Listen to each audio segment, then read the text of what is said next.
Hey guys, Buick update 24. Finally got the engine in the car so I can test fit it and get it running and broken in. Spent most of yesterday getting it off the stand and using the cherry picker to get it in here. But everything went pretty smoothly. Everything seems to fit well. The two parts that I was really concerned about from my previous test fit a while back were this wastegate hitting the frame in the event that the engine rocks on acceleration or deceleration, but I ended up pounding it in a little bit with a hammer, and I used to have about a 1/16 inch clearance right there, but now it seems to fit pretty well. I have about a full inch of clearance, so I'm not really worried about it anymore.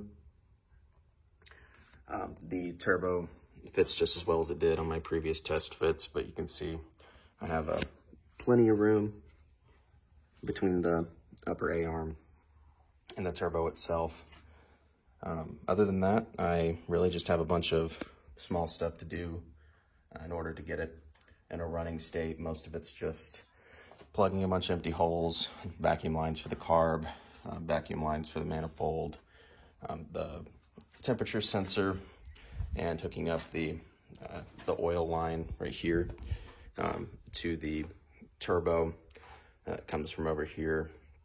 Also hooking up the oil pressure gauge. But other than that, I really just have the last few accessories to throw the distributor in here, and a new set of plugs, and a battery. So that should pretty much be it. I also threw the 2-barrel on, and ended up putting this 1-inch spacer along with a 4-to-2 barrel conversion, because I know this carb is good. I've run it plenty of times, so at least that'll help me break it in and make sure that everything's running and not leaking, and the cam doesn't eat itself on first run and all of that. But I'm really happy with the way that everything ended up fitting.